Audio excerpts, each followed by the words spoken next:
ఇంట్లో చేసిన చికెన్ హలీం ఇంత టేస్టీగా వస్తుందని చేసి తిన్నాకనే తెలిసింది నాకు కూడా. మీరు కూడా ట్రై చేయండి. సో ఒక బౌల్లో ఒక స్పూన్ తోటి అయితే అన్ని రకాల పప్పులు యాడ్ చేసుకొని బాస్మతి రైస్ని కూడా యాడ్ చేసుకొని దోరగా వేయించుకొని వాటర్ పోసి 2-3 అవర్స్ నానబెట్టుకొని పక్కన పెట్టుకోవాలి.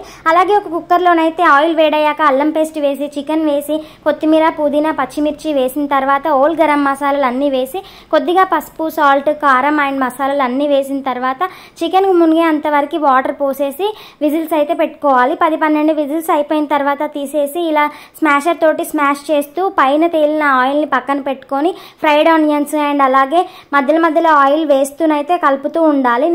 నాకు నెయ్యి నచ్చదు కాబట్టి నేను నెయ్యిని అయితే యాడ్ చేయలేదు. ఆయిల్ అయితే యాడ్ చేసుకుంటూ మిక్స్ చేస్తూ ఉన్నాను అనమాట.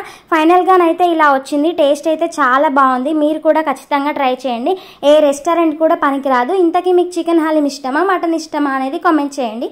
వీడియో నచ్చితే లైక్ షేర్ సబ్స్క్రైబ్.